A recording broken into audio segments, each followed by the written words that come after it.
Thank you all for joining Susan and me on this special day. This is a day in which our nation's future and my personal story comes together. Susan has been on this journey with me each step of the way, and Arkansas has never had a better First Lady.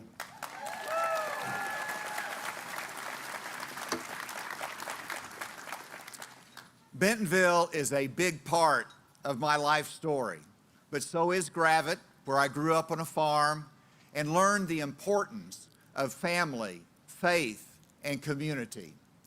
I also learned hard work from my dad by cleaning out chicken houses and building fences. And my life story also includes Springdale, where I was inspired by teachers who pushed me to learn. And it was in Springdale that my political awareness began with the nation's divide over the Vietnam War and the struggle for civil rights. But let's come back to Bentonville. I was born in the old Bentonville Hospital. My first law office was across from the square from where we stand today. I tried jury trials in this courthouse behind us. I built Bentonville's first FM radio station. I served as Bentonville's city attorney, but most importantly, this is where Susan and I started our family and spent some of our happiest years living on 15 acres of rocks and hills west of town in a double-wide mobile home.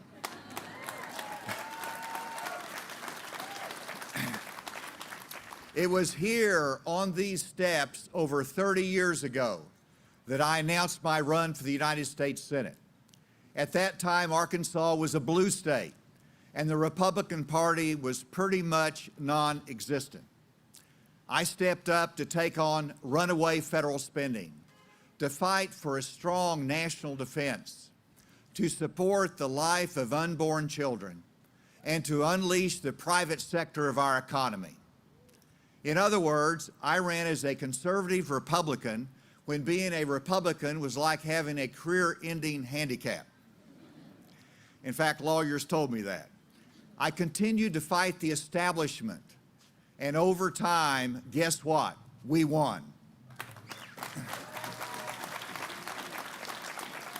That was the beginning, and since then, I've been a consistent conservative through my time as leader of the party in the United States Congress and as governor.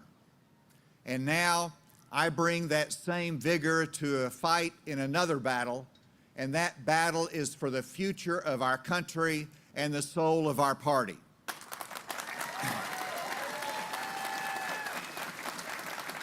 Today, I am announcing that I am a candidate for President of the United States.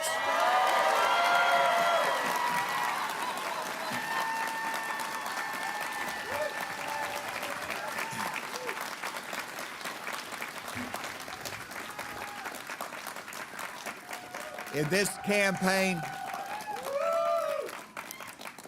campaign for president, I stand alone in terms of my experience, my record, and leadership.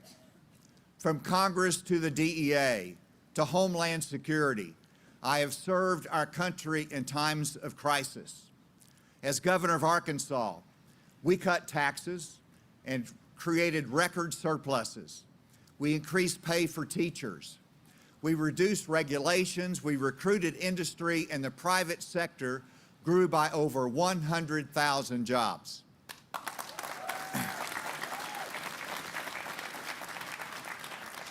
My mettle has been tested.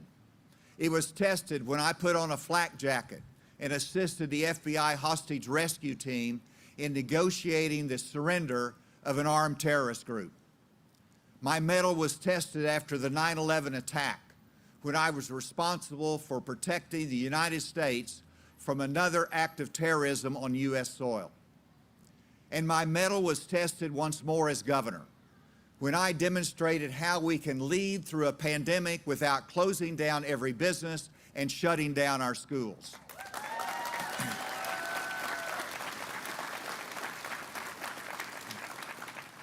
When I had pressure from Washington and the national media to shelter in place, I said no. And the result was that our businesses survived and prospered, and we had more days of in-classroom instruction in our schools during the pandemic than almost any other state. And yes, that's right, we beat Florida and Texas. This campaign is about courage. It is about making the tough decisions to rebuild our economy, to give peace a chance through America's strength, and to renew the American spirit of freedom, opportunity, and the rule of law. And we've got our work cut out for us. Let me offer some solutions today. First, we need to get our economy back on track.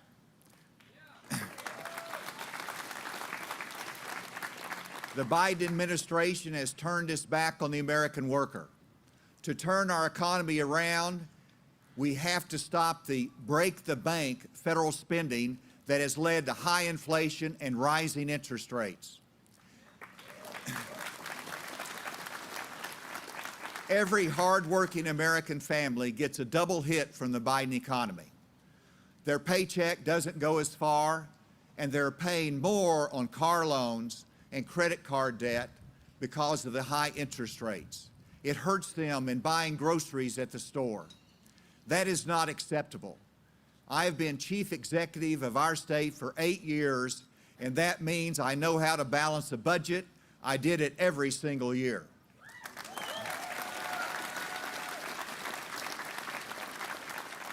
And while I was in Congress, we balanced the federal budget, and it's high time we did it again.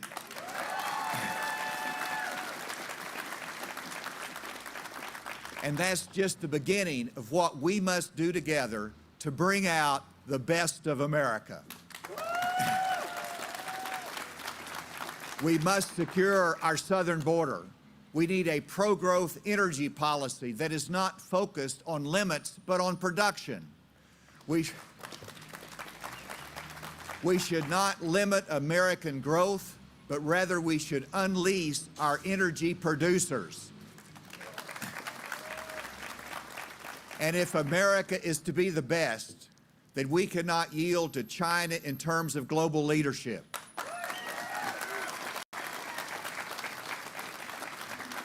When the Biden administration conducted its disastrous withdrawal from Afghanistan, we left our friends abandoned and our allies confused. America looked weak, and that weakness was seen as an opportunity for Russia to invade Ukraine, and then for China to threaten and be aggressive toward Taiwan. Let me assure you, as president, I will bring out the best of America.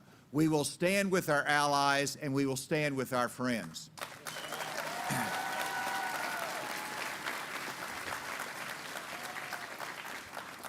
There are some who want the United States to disengage from the world and to isolate ourselves. Isolationism only leads to weakness, and weakness leads to war. Americans want peace, and the best way to secure and preserve peace is to have the most prepared military in the world.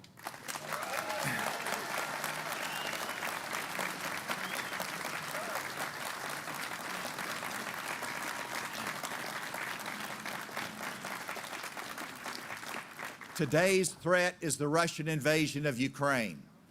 I join with those who say we do not want an unending war in Ukraine, and the best way to avoid a long war is to help Ukraine win today. As a nation, we have proven resilient in our democracy, and we have endured through times of war and hardship. And I am confident we will even survive through the destructive policies of the Biden administration. But the time for change is now. It is time to bring out the best of America.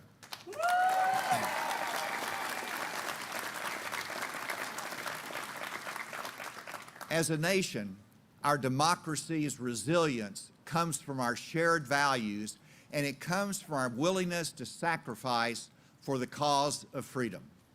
We need leaders who understand the importance of democracy to our own freedoms, and that with God's blessing, we set an example of liberty throughout the world. America is a democracy's lighthouse. We must not let the light be dimmed. If freedom's light goes out in the United States, then other countries will have their freedom shipwrecked on rocky shoals. Our democracy demands America's best, and I will bring out America's best.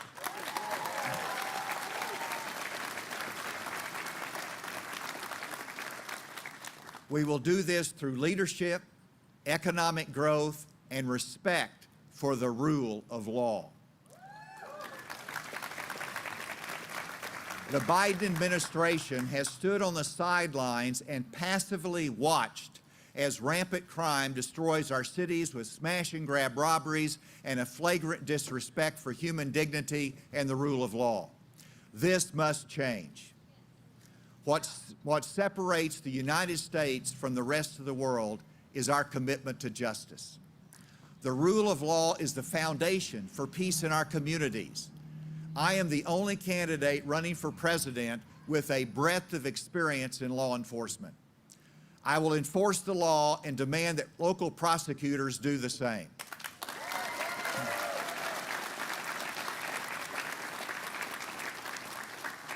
Lawbreakers must be held accountable. Restoring respect for the law will not only reduce crime in our country, it will also bring out the best of America. These are solutions that work for America. The rule of law also applies to our southern border. I have 3 words that will work to protect our country from the human suffering that results from an open border, and that is enforce the law.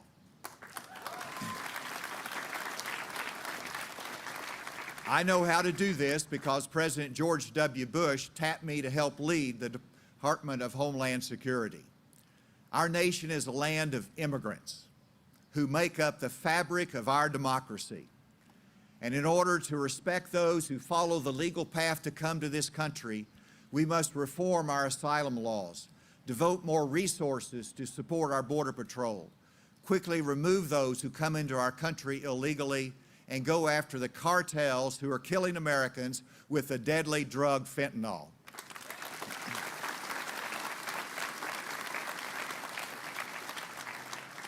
When fentanyl is the leading cause of death for those 18 to 49, then we are losing our sons and daughters way too soon. There are a few misguided leaders who say we should defund law enforcement. We should defund the FBI. I am here today in support of our law enforcement heroes.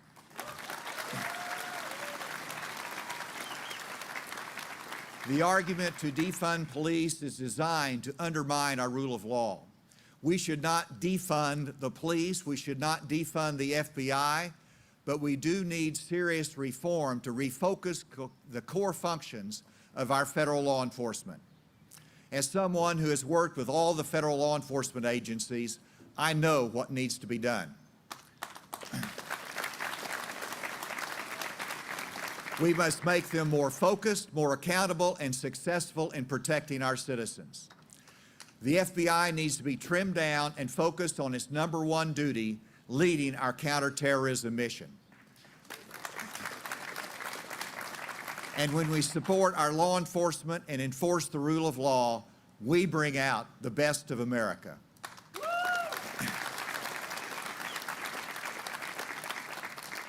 As you know, I grew up in the hills, and growing up in these hills, I learned the value of work.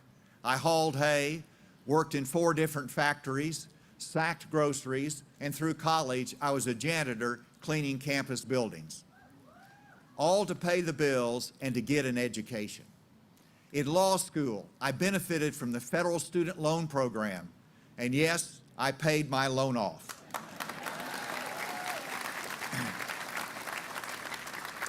In order to bring out the best of America, we must once again embrace the dignity of work. Our federal government should not reward those who sit at home when they have the ability to work and provide for themselves. As governor, I turned down federal assistance that discouraged a return to work. But the Biden administration paid people more benefits to stay home than they could make working. This is wrong. As president, I will open doors for more worker training and better pay, and we will require work for able-bodied welfare recipients.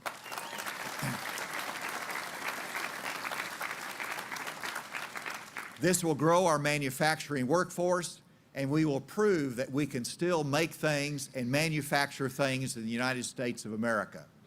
An important solution to this challenge is lifting the penalties for those who want to stay in the workforce after the age of 62. Right now, if you retire on Social Security, you are penalized for continuing to work. You should be able to both claim Social Security and work.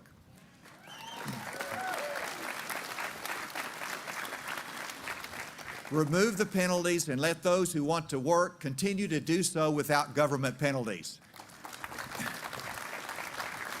Right now, we have nearly 10 million job openings in the U.S., and by making this change, we will add millions to the labor pool and increase the income of retirees at the same time. Yes, this will help bring out the best of America.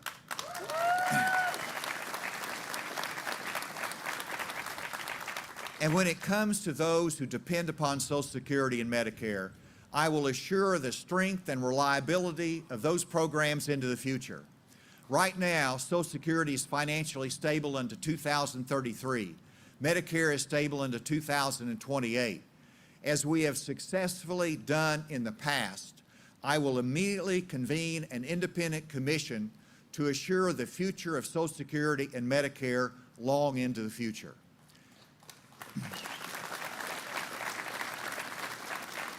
This commission will be modeled after the 1983 commission that was chaired by Alan Greenspan. It led to legislation that successfully extended the life of these vital retirement programs for all Americans. Americans need to have confidence in their future, and this action will stabilize and assure the future of supplemental retirement programs Americans depend upon. As governor of Arkansas, as you know, I had a priority, and I expanded access to computer science education. It was a priority of mine, and the result was going from 1,100 students who took computer science to over 23,000 students taking computer science. We went from 20 certified teachers to over 650 who are certified to teach computer science in our classrooms.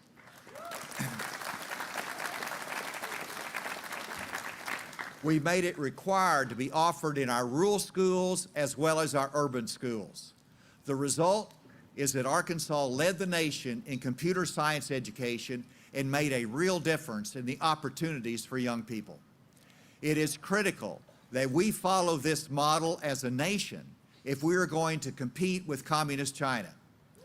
The fact is that U.S. test scores in math and science are falling behind other countries.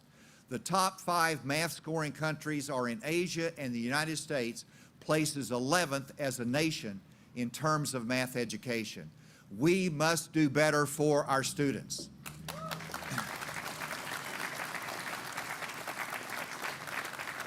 As president, I will expand computer science education into every grade school and high school in America. I will focus our higher education to produce more engineers and scientists so that we can compete. And when we do, we can not only compete with China, but we will bring out the best of America.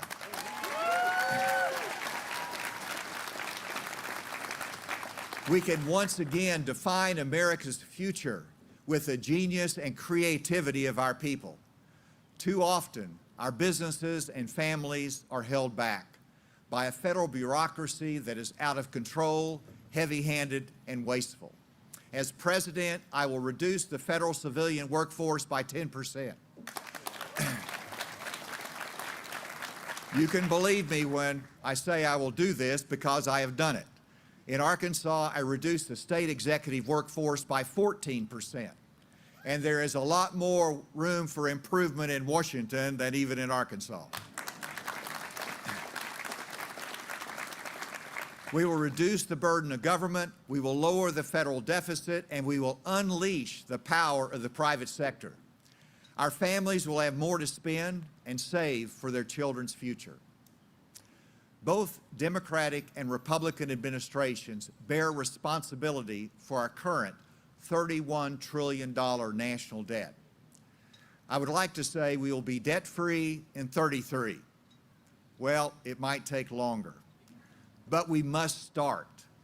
I am from, as you know, the heartland of America, and I am honored to be the son of Malcolm and Coral Hutchinson, who were married during the Great Depression, who served our country during World War II, and who sacrificed to make sure their 6 children had a chance to live their dreams and to be all that God required of them. They taught me that we are all equal, and yet we all struggle in life. And because we struggle, we need grace and compassion toward others. It is my hope that those farmland values will once again guide our nation and bring us closer together. And if you look at our history, the United States of America has been challenged in every generation, from threats abroad to civil unrest at home. And yet, when we are tested, we grow stronger. We have learned that in times of turmoil, uncertainty, and division, America has always benefited from leaders who challenge us and give us hope. I am confident that America is ready to seek new frontiers, and that we are ready to channel the restless waves of our democracy into more freedom and more prosperity for those who follow after us.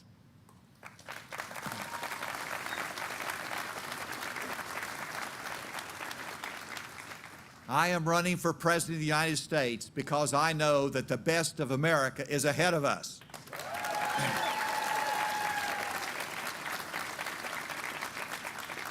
There is behind me on the courthouse wall a statement that is the foundation of our nation. Sovereignty rests with the people. This means that you will decide the direction of our nation. The fate of the world's greatest democracy is in your hands. Thank you, Arkansas. Thank you, ladies and gentlemen. May God bless the United States of America.